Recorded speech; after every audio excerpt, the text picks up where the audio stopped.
I want a divorce. 4 words, delivered over breakfast on a Tuesday morning. I looked up from my coffee at the man I'd been married to for 40 years. Richard, my husband, my partner, the father of my 3 children. What? I want a divorce, Diane. I'm not happy. I haven't been happy for a long time. I set down my mug carefully, afraid my shaking hands would drop it. Richard, what are you talking about? We just celebrated our anniversary last month. You said... I know what I said, but I was trying to make it work, and I can't anymore. I'm sorry. Sorry.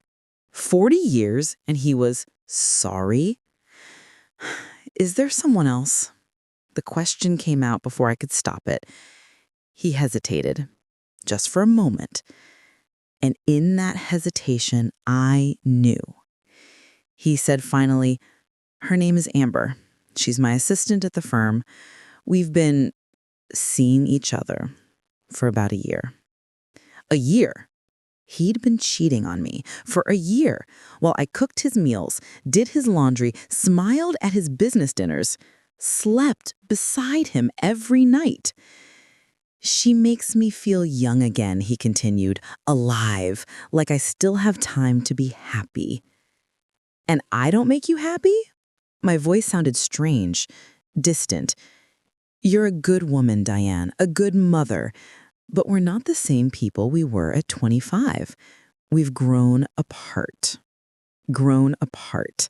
The excuse every middle-aged man uses when he wants to trade his wife for a younger model. How old is she? That's not relevant. How old? 28. 28.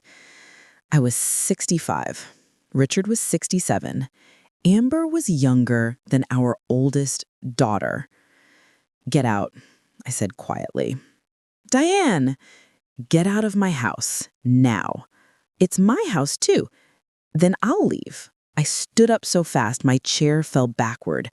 40 years, Richard. 40 years I gave you. I put you through law school. I raised your children while you built your career.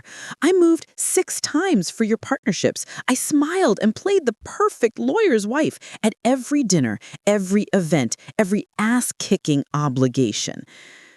Tears were streaming down my face now. And you're leaving me for your secretary, for some child who doesn't know what it's like to build a life with someone, who hasn't earned a single gray hair or wrinkling or sacrifice? Richard just stood there, unmoved. I'm moving in with Amber next week. My lawyer will be in touch about the divorce. He walked out. And I stood in my kitchen, our kitchen, surrounded by 40 years of memories and shattered promises, and felt my entire world collapse. Let me back up and tell you about those 40 years, because you need to understand what I lost that morning. I met Richard when I was 23. I was a secretary at a law firm. Ironic, I know. He was a new associate, ambitious, charming, full of dreams about making partner and changing the world. We dated for 2 years, got married at 25. I was so in love. We had plans. I was going to finish my degree in education, become a teacher. We'd have a partnership, 2 careers, equal contributions. Then I got pregnant with our first daughter, Sarah. Richard was in the middle of a huge case, working 100-hour weeks. Just until I make partner, he said, then things will be easier. So I put my education on hold. Just for a year, I told myself. Partner came, but so did 60-hour work weeks, and our son Michael, and our youngest daughter, Jennifer. Just until the kids are in school, Richard said. Then you can go back to your degree. The kids went to school, but Richard's career kept growing. His needs kept expanding. Can you handle the PTA? I have a deposition. Can you organize the firm dinner? I have a trial. Can you take care of my mother? I have a closing. Every time, I said yes. I never went back to school, never got my degree, never became a teacher.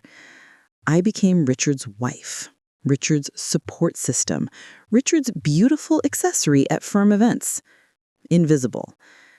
And somewhere along the way, I stopped being Diane. Lost identity. The divorce was brutal. Warfare. Richard's lawyer, a shark named David Winters, came after me hard.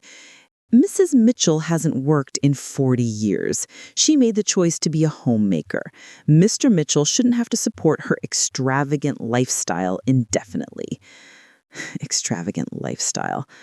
We lived in a nice house, suburban, 4 bedrooms, nothing extravagant. I drove a 10-year-old Honda, bought my clothes at department store sales. My extravagance was getting my hair done every 6 weeks. But Richard wanted to paint me like some spoiled housewife who'd contributed nothing. My lawyer, Susan Chen, fought back. Mrs. Mitchell put her husband through law school. She raised 3 children while he built his career. She moved 6 times for his job. She entertained clients, maintained his household, and sacrificed her own education and career aspirations for 40 years. She's entitled to the lifestyle they built together. It went on for 8 months. Discovery, depositions, financial statements, character witnesses. Our children were caught in the middle. Sarah, our oldest at 38, was furious with her father. "How could you do this to Mom?" Michael, 35, tried to stay neutral. "I love you both. I don't want to take sides."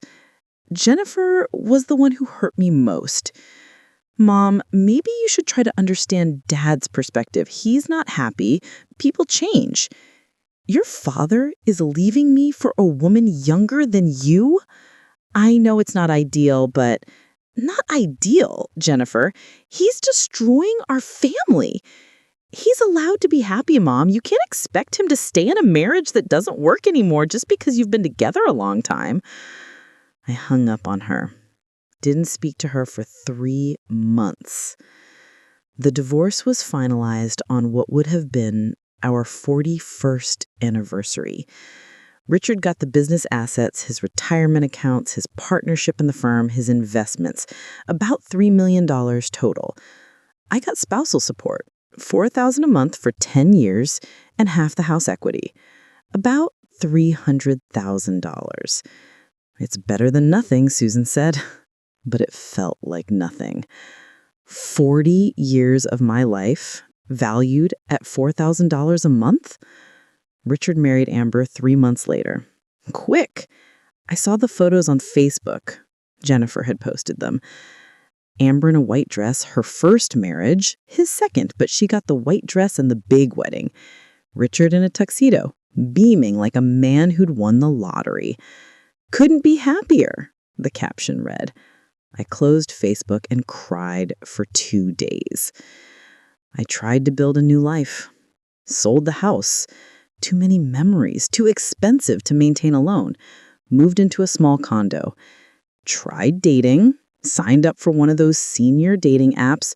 Went on 3 dates with 3 different men who spent the entire time talking about their ex-wives or their health problems or their portfolios. I joined a book club. The women were nice, but they all had husbands, families, lives that were still intact. I was the divorced one, the abandoned one, the cautionary tale they whispered about when I left the room. Can you imagine? 40 years and he just left her? That Amber woman should be ashamed. Poor Diane. She seems so lost. I was lost. I had spent 40 years being Richard's wife. I didn't know how to be anything else. 2 years after the divorce, Richard had a heart attack. Massive. Unexpected. He was 69. Amber was 30. They'd been married less than 2 years. Sarah called me from the hospital. "Mom, it's Dad. It's bad. You should come." "Why? I'm not his wife anymore." "Mom, please." I went. Not for Richard, for my children. He was unconscious when I arrived. Tubes and machines everywhere. Amber sitting by his bed, crying dramatically. She looked up when I walked in. "What are you doing here?" "I'm the mother of his children. I have a right to be here." "You're his ex-wife. You have no rights." Sarah stepped between us. "Amber, don't. Not now." The doctor came in, explained the damage, the prognosis, the odds. Richard had maybe days, maybe hours. I stood there looking at this man I'd loved for 40 years, hated for 2, and felt nothing. Not grief, not satisfaction, not even pity. Just tired. Richard died 3 days later. Never woke up, never got to say goodbye to anyone. Just gone. The funeral was awkward. Amber played the grieving widow, black veil, trembling voice, dramatic collapse at the graveside. I sat in the back with Susan, my lawyer, who'd become a friend. "How are you holding up?" she whispered. "I don't know what I'm supposed to feel," I admitted. "He left me, destroyed our marriage, but he was still Richard, the father of my children, 40 years of my life." "You're allowed to grieve," Susan said gently, "even if it's complicated." "I think I'm grieving what could have been," I said, "not what was." The will reading was scheduled for 2 weeks after the funeral. I wasn't planning to attend. Richard had made it clear what he thought I deserved, $4,000 a month and nothing more. But Sarah called. "Mom, you need to be there. Richard's lawyer specifically requested you." "Why? I'm not in the will." "Just come, please." So I went. The lawyer's office was mahogany and leather, expensive, intimidating. Amber was already there, dressed head to toe in designer black, dabbing her eyes with a handkerchief. My children were there, all 3 of them, looking nervous. And Richard's lawyer, Peter Morrison, 70-something, white hair, kind eyes. "Thank you all for coming," he said formally. "I'm here to read the last will and testament of Richard James Mitchell." Amber straightened up, finally getting what she'd married him for. Peter opened the file. "Before I begin, I need to explain something. Richard came to see me 6 months before his death. He wanted to make changes to his will, significant changes. My heart started pounding. He was very specific about what he wanted and why. He asked me to read this letter first, before the will itself." Peter pulled out an envelope. "This is addressed to Diane Mitchell." "What?" I managed. "He wanted you to hear this. All of you, actually." Peter opened the envelope and began to read. "Dear Diane, if you're hearing this, I'm gone, and I need to say things I should have said while I was alive. I was a fool, a vain, selfish, stupid fool who threw away the best thing in his life because he was afraid of getting old. When I met Amber, she made me feel young, important, desired. She didn't see my gray hair or my age spots or my declining health. She saw a successful lawyer with money and status. And I was arrogant enough to think that was love. It wasn't. Amber married me for my money. I know that now. I knew it within 6 months, honestly, but I was too proud to admit I'd made a mistake. Too embarrassed to crawl back to you and admit that leaving you was the biggest regret of my life. You gave me everything, Diane. You put me through law school. You raised our beautiful children. You moved every time my career demanded it. You smiled through every insufferable firm dinner. You supported every dream I had, even when it meant sacrificing your own. And I repaid you by leaving you for a woman young enough to be our daughter. I don't expect forgiveness. I don't deserve it. But I want you to know that every day of my marriage to Amber, I thought about you, about our life, about what I'd thrown away. Amber didn't know how I took my coffee. You knew without asking. Amber didn't understand my moods.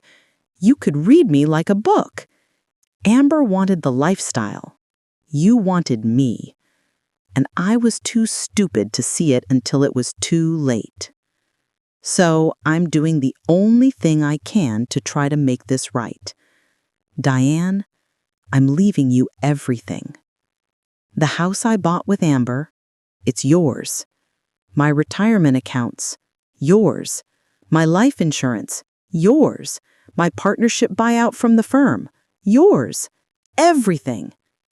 Amber gets nothing. She signed a prenup, a good one. She gets exactly what she brought into the marriage, which was nothing. My children will be taken care of in trusts, but the bulk of my estate, nearly $5 million, goes to you, Diane. Because you earned it, Diane. You earned every penny of it with 40 years of selfless devotion to a man who didn't deserve you. I hope you use this money to do all the things I stopped you from doing. Go back to school if you want. Travel, live, be the person you were before you became Richard's wife. And I hope someday you can think of me without anger. I don't deserve forgiveness, but maybe eventually you can remember the good years before I became the man who hurt you. You were the love of my life, Diane. I just figured it out too late. I'm sorry. For everything. Always yours, Richard. Signature. The room was silent. Amber's face had gone from pink to white to purple. She screamed, "That's not legal! He can't do this! I'm his wife!" "You signed a prenuptial agreement," Peter said calmly. "It's completely legal. You're entitled to nothing beyond what you brought into the marriage." "But the prenup said I'd get something if we were married more than 5 years." "You were married for 1 year and 11 months. The 5-year threshold was never met." Amber turned to me. "You did this. You poisoned him against me." "I haven't spoken to Richard in 2 years," I said quietly. "This is bullshit." Amber grabbed her purse.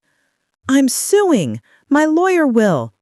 "Your lawyer will tell you that you have no case," Peter interrupted. "Richard was of sound mind. The will is ironclad. You can try to contest it, but you'll lose and waste whatever money you have left on legal fees." Amber looked around the room, at my children, at me, at Peter. No one said anything. She left. I never saw her again. The money transferred into my account 6 weeks later. Inheritance. $5,200,000. I sat at my kitchen table in my small condo, looking at the bank statement, and cried. Not from joy, not really. From grief, from relief, from anger that it took him dying to acknowledge what he'd done, from sadness that we'd never get those 2 years back. Sarah came over that night. "How are you feeling?" "I don't know," I admitted. "He gave me everything, but he took 42 years to realize I deserved it." "Better late than never," she offered. "Is it, though? I put him through hell, made me feel worthless, left me for a child, and now he wants me to be grateful that he finally recognized my value? What are you going to do with the money?" I thought about Richard's letter, about his hope that I'd do all the things he stopped me from doing. "I'm going back to school," I said.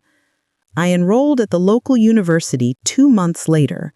Education degree, the one I'd put on hold 45 years ago. At 67 years old, I walked into a classroom full of 20-year-olds and felt terrified, but also alive. I bought the house Richard had shared with Amber, not to live in, that felt wrong, but as an investment, rented it to a young family, used the income for scholarships for women returning to education. I traveled, took that trip to Italy I'd always wanted, learned to paint in Tuscany, hiked the Amalfi Coast, ate gelato for breakfast. I made friends, real friends, women my age who understood what it meant to lose yourself in a marriage and find yourself afterwards. I dated a little, nothing serious, but I learned that I could be desired, valued, seen, not as Richard's wife, as Diane. I graduated with my teaching degree at 69. Sarah, Michael, and Jennifer were all at the ceremony. Jennifer cried. "I'm sorry, Mom," she said afterwards, "for not supporting you during the divorce, for defending Dad when he didn't deserve it. I was wrong." "You loved your father," I said gently. "That's not wrong. But I should have loved you more, or at least equally." "You're here now," I said. "That's what matters." I got a job teaching 4th grade at an inner-city school. The pay was terrible, $35,000 a year, but I didn't need the money. Richard had given me that. What I needed was purpose, identity, a reason to wake up every day that had nothing to do with being someone's wife or mother. And standing in front of those kids, those beautiful, challenging, exhausting kids, I felt like I'd finally found it. 5 years after Richard's death, I was asked to speak at a women's conference, Women Who Started Over, Life After Loss. I stood on that stage, looking out at 200 women of all ages, and told my story. I was married for 40 years, I began. I gave up my education, my career, my identity. I did everything I thought a good wife should do, and my husband left me anyway. Murmurs from the audience. For a long time, I was angry, hurt, lost. I'd spent 40 years being Richard's wife, and suddenly I wasn't anymore. I didn't know who I was. But here's what I learned. The years I gave weren't wasted. They taught me strength, resilience, how to love selflessly, how to sacrifice, how to build a home and raise children and create a life. Those skills don't disappear just because the marriage does. Richard gave me $5 million when he died. And yes, that helped. It gave me financial security and opportunities I wouldn't have had otherwise. But the real gift wasn't the money. It was the chance to start over, to remember who I was before I became someone's wife, to become the person I was meant to be all along. I'm 69 years old. I'm a teacher, I have friends and hobbies, and a life that's entirely mine. I travel, I learn, I grow. And you know what? I'm happier now than I ever was in my marriage. Not because of the money, not because Richard's gone, but because I finally chose myself. The standing ovation lasted 5 minutes. Afterwards, dozens of women came up to me. "I'm going through a divorce right now. My husband left me after 30 years. I don't know who I am without him." I hugged them, listened to them, shared my number with some of them. "You will survive this," I told them. "And someday, not today, not tomorrow, but someday, you'll realize you're not just surviving, you're thriving."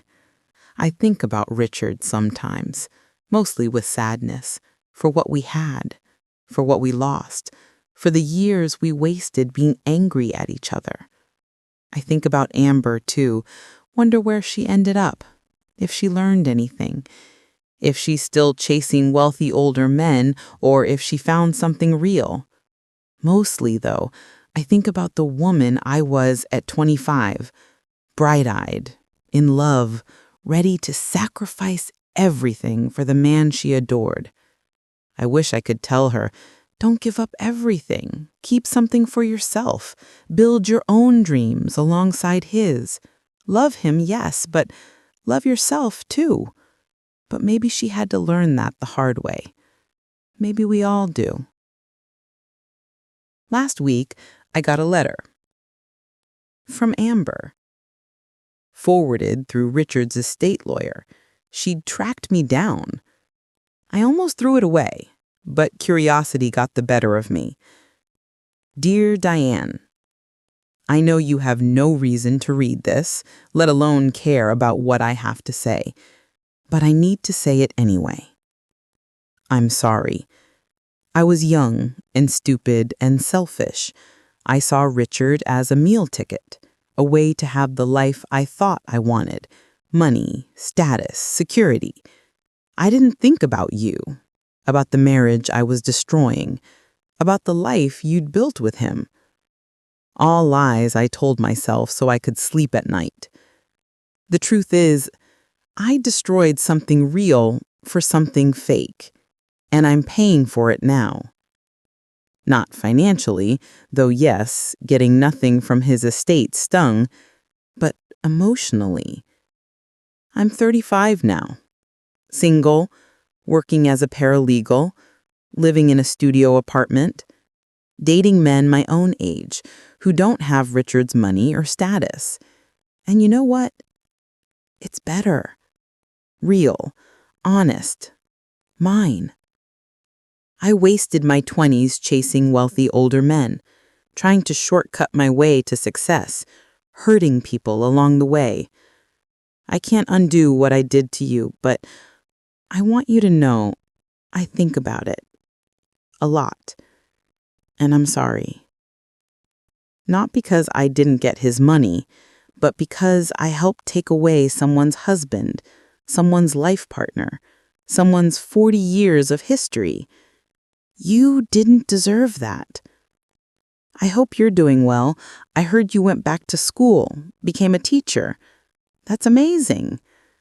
I'm trying to do better too, be better, make amends where I can. This is probably too little, too late, but for what it's worth, I'm sorry. Amber. I read the letter 3 times. Then I did something I didn't expect. I wrote back. Dear Amber, thank you for your letter. I appreciate the apology. You're right. You were young and stupid and selfish. You made terrible choices that hurt a lot of people. But you're also right that you're trying to do better now, and that matters. I don't forgive you. Not fully, maybe not ever. What you did caused me immense pain, made me question my worth, made me feel invisible and disposable. But I also don't hate you anymore, because I've learned something important over these past 7 years. Holding on to anger only hurts the person holding it. Richard made his choice, you made yours, and I made mine, to rebuild my life and find happiness again. That happiness doesn't require your punishment. It just requires my peace.